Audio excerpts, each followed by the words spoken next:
It's the ITP Tires Moose Racing AMA ATV Motocross Championship, and this is ATVision, special July 4th edition. We're racing in Pleasure Valley in Johnstown, Pennsylvania. Yeah, the Stars and Stripes waving proudly. Beautiful summertime weather here at PVR. And Jeff Cernick and all the boys that run this facility are big ATV racing fans, so they're happy to have this many ATV racing fans come to their track to meet the best ATV riders in the world, like Joe Bird, who's back in action this weekend. Missed him for a few rounds with some injuries. And, of course, got the concrete start pad here at Pleasure Valley as well. So teams taking very different techniques to get that thing set up and hooked up to go racing. I'm Jason Wygant to give it the call. We'll have Crystal Watson down to the pits. Let's get to the action. $250 MotorcycleUSA.com whole shot award goes to John Natale, Pennsylvania's own, the Ironman 2005 Series champ, out front on the Can-Am. Quickly under pressure from a pile of Suzukis, but not Series points leader Josh Kramer, who is off to another bad first moto start. It's been the trend all year. But Dustin Wimmer, who's been looking to get back on a roll and get some overall wins, was all over Natale early on. And remember, these guys tangled in the first moto at our previous race, that one at Muddy Creek in Tennessee, so both probably a little bit more careful with how they dealt with each other this time. And you got the young kid, Cody Gibson, number 40, in the third spot here on lap 1. Wimmer and Natale continue to go at it. And look at these attempts to make the pass by Wimmer. The racing has been so good this year to the Can-Am teammates of Natale, Weenan, and the Suzuki boys of Kramer and Wimmer. Can-Am yet to get an overall win. A few laps in, Natale actually pulled away a bit from Wimmer. It's on fire. We have this battle for third. Gibson, Bird, and Jeremy Lawson, who has been surging as of late, up to the number 5 spot, and still no sign of Kramer, who started way in the back. Look at this fight. You had Josh Upperman and Jeremy Warnia also coming through. That group, 3rd through 7th, very, very close.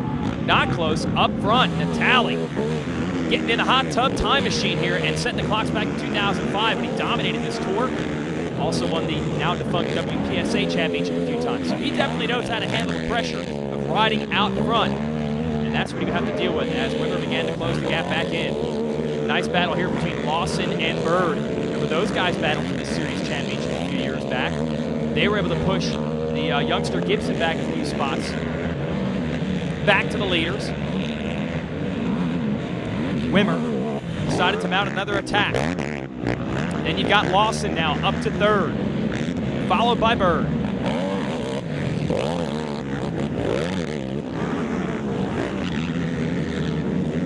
Every time Wimmer was able to make a challenge at Natale, though, Natale would put the handle back down and get away just a little bit, just enough breathing room for the Suzuki man to not be able to squeeze the wheels in. Eventually, Lawson will pull away from Bird in 3rd. There's Bird, the number 4 spot. Nice return to the series for him. And finally, you see the number 9 of Kramer up toward the top 5 for the first time in this moto. Time's running out for Dustin Wimmer. He desperately needs a moto win in this series to make up maximum points on his teammate Kramer. Natale's not letting it happen.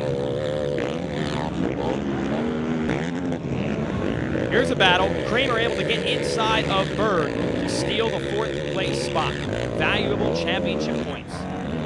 White flag is out. Can Natale do it here in front of his home state fans?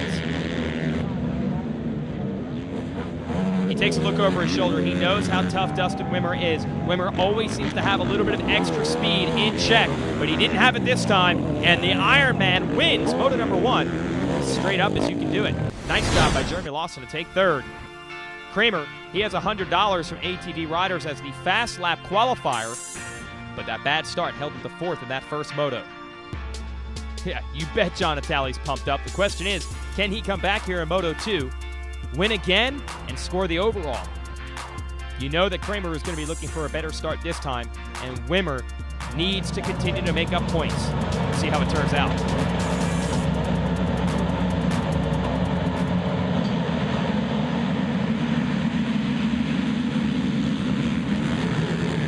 No surprise, he grabs the second moto hole shot.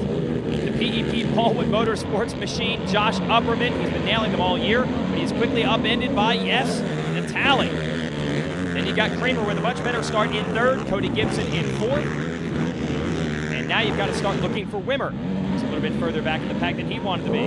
How about Kramer? He has been Mr. Second Moto this year, and he goes after Natale. Natale knows he doesn't need to beat Kramer to win the overall.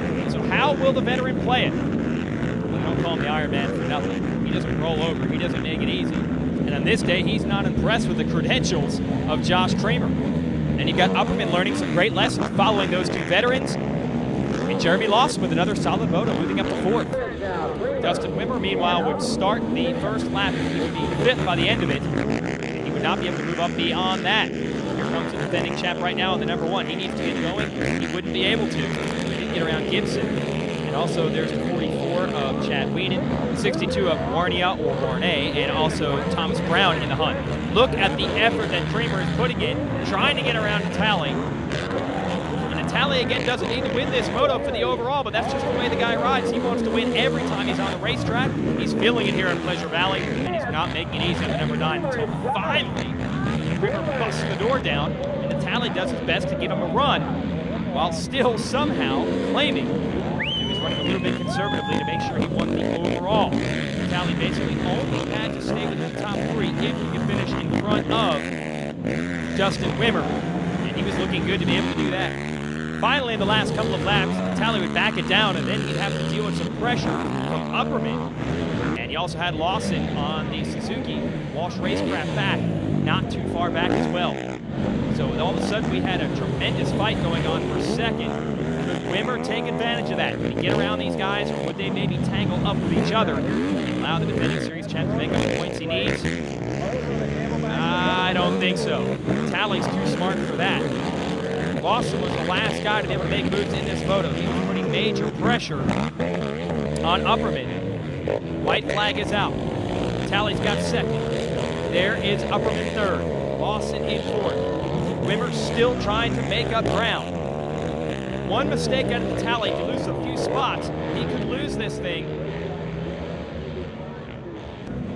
But on this day, he would not be denied. Josh Kramer is going to go on to win the second moto and salvage solid points of the day with 4-1 scores. But here's the battle. Down to the checkered flag they come. John Natale takes second in the second moto, and that's enough to give him the overall win. Yeah, celebrating the lucky number 13, because that is the first ever AMA Pro ATV Motocross overall win for Can-Am.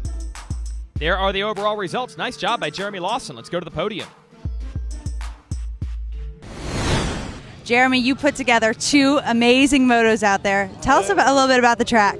The track was fairly easy and smooth, and it wasn't too bad. It was high speed, but it wasn't too rough or anything, and the bike was working pretty good, so I don't know. Well, it obviously was working really well. You got really good hole shots, both motos, that carried you to good finishes.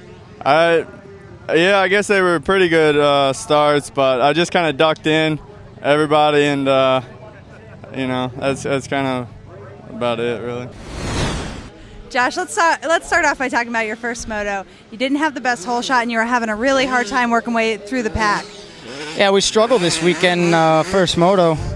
I guess I kind of spun a little bit off the line, or I missed the gate drop. I don't know. Either way, it was my fault. Got hit coming up the hill, and it was really tight race, and I think we had 8 or 9 of us, or something like that. And we were all within 2 seconds. It was a pretty wild race, and it took me a while to start picking guys off. But finally, once I started doing it, you know, a few guys kept getting tired, and we pulled out a 4th place finish first moto. I wasn't happy about it, and then came out second moto, came out 3rd place, 3rd or 4th, and made some quick passes. Got up on John, and he made a little mistake coming out of a corner. I capitalized, and from then on, we just didn't look back. I think we finished with 5 or 6 second lead. You just won the first race that Can-Am has put together, and that's on your shoulders. You did that today. Yeah, Johnny's taking me to Disneyland. No, anyhow.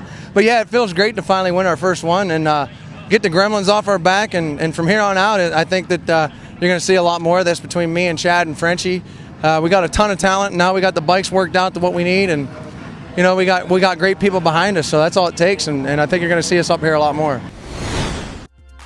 Well, that brand has been trying really, really hard the last few years. They're finally in victory lane, and Natale is up to 3rd in the points, while Kramer continues to extend it over his teammate Wimmer. Our next race, Unadilla Valley Sports Center, July 17th and 18th. Be there. For Krista Watson, I'm Jason Wygant. Thanks for watching.